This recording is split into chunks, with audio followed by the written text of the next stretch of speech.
Okay, time to get moving. I've been having a hell of a time the last couple of nights. Seem to wake up in the middle of the night and then have trouble getting back to sleep until it's time to wake up. So yeah, I think I woke up at 12:30 last night. Never really got back to sleep other than dozing, maybe around 5. So today is gonna drag a bit. It's also noticeably cooler today. It was 49 earlier. On the plus side, this motel stay did improve on the route I was given, which would have had me going down the side of that highway down there. I did do hiker laundry last night, just shampoo in the sink. I'm not really feeling the need to do, deep cleaning laundry that often. It's colder, so stuff isn't as smelly as it was during the heat waves. Pretty trees. Okay, so today is October 9th, and Jen and I just booked a flight back to the States on October 31st. That gives me about 3 weeks to finish this up, which should be plenty. As near as I can tell, there is about 300 miles left to go. And since some of the IAT Nova Scotia guide mileage is a little suspect, it might be a little less than that, but that is assuming going all the way up to Meat Cove to finish. So who knows, I may actually end up with some lunch time at the end of this. Which basically means trying to find a place with cheap food and a cheap hotel just to lie in bed in a bathtub.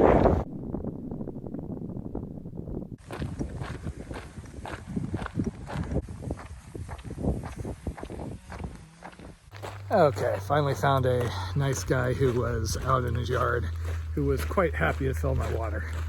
So that's perked me up a little bit, but I'm dragging. I blame being up since 1 o'clock in the morning. Now I know that I'll be flying out of here on October 31st, so I have an end date. At the moment, it kind of feels like I'm just going to be walking roads until then with increasingly bad weather, but we shall see. So I'm not sure I've ever seen that before. Printed periodically along this road. Back on the big road, and unfortunately there's no way around it.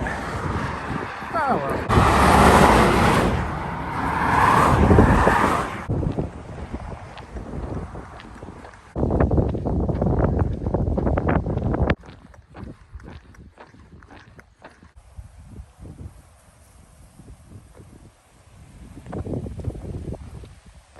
Okay, now that I know that there are basically no outside taps anywhere around here, I've just been getting more aggressive about approaching people asking for water. There's a nice gentleman back there who was working in his garden. He topped off my bottle, so I've got my 2.5 liters. So now I can just hike till dark. A couple more miles and there's a forested area. Looks kind of promising. Okay, so you can see I'm not too far off the road, but I found some clear ground. I'm just going to hang out a little while, make sure there's not any red flags, and then home sweet home for the night, hopefully. Okay, so I guess this is going to work. Probably should have set up a little further back, but you never know what's back there. And I just try and remind myself that people like Grits down in Florida get by just setting up any old spot and rarely have issues. So home sweet home for the night. Home sweet home for the night. Hi everyone. I really am missing Matt and being on the trail, but having a good time back at school. We're doing a rocket project in physics that is a lot of fun, and there are some perks to being back in society, like unlimited vegetables and coffee. Okay, this actually made for a really nice spot. This morning I could hear the waves breaking off in the distance. There was a dog barking somewhere, but nobody's been around. I'm at the edge of a field off in some woods, basically.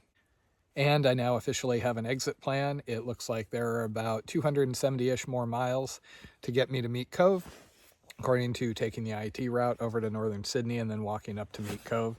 And I now have a flight out on October 31st, early in the morning. So basically October 30th, I need to be in Halifax. So that will be the end. That does leave me with plenty of time to finish. I basically have 20 some days at this point. But, things can always go wrong. So I am not going to make any sort of statement like, oh, yeah, it'll be easy. Also, you ever have one of those like toxic elements of your life that no matter how many times you give them a chance, they just are always disappointing and horrible and make you miserable? Mine is apparently Uncle Ben rice sides. These things never freaking work out. The ones I made last night burned, tasted horrible, and yeah, they're kind of heavy. I'm probably gonna toss these if I can. I have one mashed potato and then I can probably just get by on bars and things. Okay, and once again I had internet, so I am way late getting out of camp. It's currently 10:30, but that's okay. I can't actually hike as far as I'd like today. The causeway over to Cape Breton is kind of right where I would normally look for camp, so I think what I'm going to do is just set up right before that and then make a bigger day the day after going into Breton. I was feeling kind of down on the videos because, you know, the last two have basically been walk down the road, not much to show, hide in the woods, keep walking the next day, right? But every now and then I get a really sweet comment from somebody who tells me that they've been following me for a while and their family watches and stuff like that, and that always makes me go, aww. See, at first Taters couldn't believe how much time I was spending on doing the videos. I mean, why bother, just hike, etc., etc. But she's come around after, you know, seeing comments like that. So I'm getting barked at here and there, but so far the dogs pretty much stay in their yard. I don't know if they're all using invisible fences out here or if they just train their dogs. Okay, my old friend, the Trans-Canada Highway, and hopefully a donut shop on the other side. Okay, here we go. Except I think these were the same guys that wouldn't serve me like 100 miles back. Oh well, let's see how it goes. That's funny. This doesn't look like donuts. Okay, bit more success this time.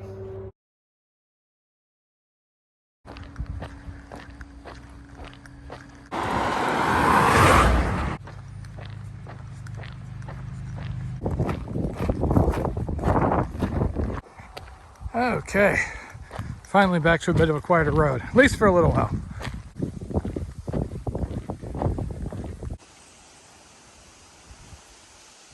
Damn it, I just break everything, don't I? So I think that might be George Point way out there. Looks about right. Okay, so that skyline landmass should be where I'm going to be tomorrow. That's Cape Breton. I go a ways up and then I cut across inland, get over to Sydney, and then I'll be on the east side for a bit.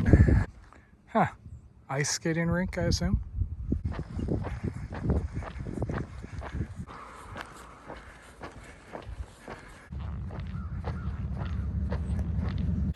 So I didn't grab wine at the gas station this morning because I was like, I don't want to carry it 15 plus miles. Oh, there's some places at the end of the day. Maybe they'll have it. I guess I screwed up because I guess it's going to be a little rare to be able to find that up ahead. They did give me free cookies though, so win-win. Okay, so way in the background, that would be the causeway over to Cape Breton. Welcome once again to the Trans-Canada Highway. I was actually going to camp back there, but then I started thinking that there is a possibility for wine down here, and I haven't had wine in a while, you know? So, I'm going to try and get wine, and then try and find a place near the causeway to camp. Oh yeah! Who wouldn't want to camp here? Sure, I'd have a real restful sleep. I mean, that looks like a good spot. Okay, gas station connected to the Tim Hortons is a bust. There is a Circle K up ahead. And it is loud down here. I mentioned how much I hate being around roads at twilight. Okay, well, no wine, no hot dinner, and at the moment, no safe place to camp. Damn it. Okay, well, so I appear to be celebrating the night before Canadian Thanksgiving by stealthing inside of a lumber yard. You can hear the traffic in the background. I'm basically really close to the causeway. This should work though. Home sweet home for the night.